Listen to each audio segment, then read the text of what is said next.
大家好，最近我一直在想一个新的消费品牌的名字，能否起一个好名字是赚钱的关键呀。这期视频也结合我小时候经历的一些时代背景，给大家梳理一下国内企业品牌给自己起名字的历史。不同时期的品牌名字跟时代主旋律有什么关系呢？最后再分享一下，在今天的消费领域，好的品牌名字该怎么取。首先呢，给大家树立一个认识，在国内一些消费品牌越大，不一定它的名字就越好。他们在起名字的时候，其实也挺随机且随意的。比如双汇为啥叫双汇？是因为双汇所在的罗河市是由2条河流汇合而成的，所以就起了这么个名。再比如格力为啥叫格力呢？格力这个企业在用格力这个品牌时还想用海乐这个名字来着，用海乐卖了好久，海乐就是珠海快乐，用了1年才发现海乐竟然被别人给注册了。后来因为快乐的英文不是格力嘛，所以就叫格力了。不过英文标也把 L 改成 R 了。再有海尔这个品牌，其实因为青岛冰箱厂最开始跟德国 Liebherr 这家公司有些合作，就把 Hair 这个词给音译了一下，作为自己的品牌了。所以这是为啥老板的海尔兄弟哥哥叫秦岛是中国人，弟弟肤色白一些叫海尔是德国人，后来才改成海尔哥海尔弟。20多年前冰箱也算是当时最贵的动漫周边了。这些是现在还很强势的大企业，当然也有很多牌子就淹没在历史中了。计划经济时代，很多商品主要是和产地和厂子的名字相关，商品海报上往往也是厂子名称和商品图片非常大，品牌名都缩在一个小角落里。品牌名呢也都比较直白，雪花牌冰箱，红叶牌塑料鞋，熊猫牌电视。等到格力、双汇、大宝这个时期很多在区域市场完成了原始积累的企业，开始想要借助电视媒体的红利进军全国市场了。90年代的企业也已经有点明白，可能用这种虚实结合感觉的名称会更像一个牌子，但名称多为俩字也复杂不到哪去。不像今天你想用小学1、2年级写字表排列组合注册个企业或者商标名称已经没啥戏了。在当时争夺标王名号也是无数企业家一生最辉煌的梦想，比今天李佳琦、辛巴、老罗一块天天在直播间推你品牌还牛。96年山东秦池酒厂以6666万元竞得央视标王，转年后企业实现销售收入9.5亿元，销售额涨了近10倍。当时他们主打的产品才12.8块一整瓶。次年秦池再次来到标王的拍卖现场，当对手喊出2亿价格的时候秦池老板姬长孔直接喊了个3.212118亿。那这个价格是怎么计算的呢？姬长孔的回答是这是他自个儿手机号码。后来这个酒厂也不行了，还有胡志标的爱多 DVD 也是广告投的太猛，把自己投死了。胡志标这个名字也挺有意思志在中标。当时企业打广告选代言都是国民度优先比如卖 VCD 的爱多和步步高，爱多在广告上大打的是我们一直在努力步步高就是一边让李连杰舞刀 BGM 一边唱世间自有公道，付出总有回报，说到不如做到，要做就做最好歌确实挺好听的，但这些跟 VCD 确实基本没啥关系。现在步步高那个曲子真要是用也是在传销会销现场用的多一些。广告画面是李连杰沙漠里舞刀，跟家用电器也没啥相关性。但是当时的企业仅是选择了央视，就已经在品牌建设这个事儿做对了95%了。品牌名字和广告内容只要抽象加伪光正就够了。后来步步高广告出了新系列，李连杰救下差点被车撞的孩子，突出想停就停，想快就快。这时步步高开始突出性能了。中国品牌接下来的20年就是从讲功能和数据到讲场景和社交，再到讲情绪和文化。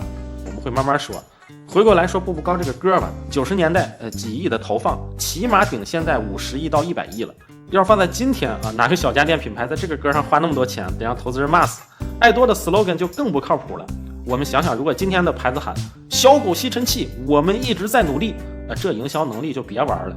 但当时人们的价值观确实比较单一，多元程度跟现在也是没法比的。而且我们会发现那时候卖产品基本也不会在年龄上去做定位，没有细分领域。1981年 IMF 全世界统计138个经济体的 GDP 我们的人均 GDP 168美元，排名136名。到了95年才涨到人均800美元，排121名。这种情况下，多数家庭很难说给小孩很多的钱，所以可能大多数的80后小时候是完全没有消费力的。多数人没消费力也就不咋想。当然，可能有人说，我从小就是土豪，那也没用因为当你身边人都不重视消费的个性化的时候，没人跟你攀比，没人跟你比较，也就很难往这个方向用心思。你隐性需求都没显露出来，更不用说供需代沟了。90年代代沟这个词儿都不流行，今天的供需代沟指60后、70后企业家做产品给00后用，那肯定卖不出去。而当时80%的品牌名也不怎么讲品类的概念，如果只论名字，蒙牛确实比伊利好一些，农夫山泉名字则是比娃哈哈、乐百氏好太多了。再比如安利有一说一，其实名字也一般，只是那个模式它先做了，才成为了如今为数不多的能把品牌名字变成日常交流动词的企业。我简单点一句安利移动互联网化就是微商，导购加直播是李佳琦，导购加算法与朋友圈就是思域。这3个模式又是互相渗透的，懂的老板一定能意识到这3句话能帮你省不少钱。我们接着讲历史，央视广告之后，地方卫视开始发力，橡果国际搞的那些品牌起名水平也是绝对超越时代的存在。贝贝佳、养力德、好记星还有什么紫环颈椎治疗仪，名字都不错，就是产品力都实在太拉了。但是只靠在地方卫视搞电视直销直接起飞了。橡果国际把握住了新的时代主旋律，地方卫视的崛起差不多始于97年，因为97年后各个卫视都开始上星了嘛。2000年之后，标王效应也稍微弱了一些。记得当年各个地方的人也都爱互相比哪个地区上星上得快，频道更多。另外，大家还特别爱讨论各个省的台标都有啥特点。我曾经还特别爱数自己家里到底有多少个台。装电视盒子之前每新上一个卫视都倍儿高兴装了盒子之后，地方卫视里看凤凰和星空卫视更多了，中配版的火影海贼也挺有意思。当然，还有不得不提的就是湖南卫视，它让媒体渠道更细分了。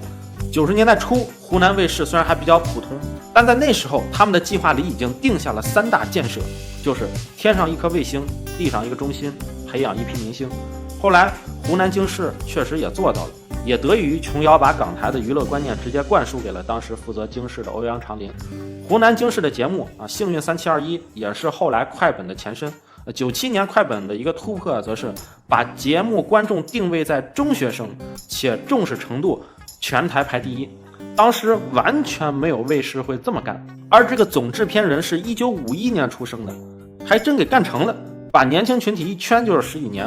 我说几个非常有代表性的靠湖南卫视起飞的品牌，大家看有没有印象？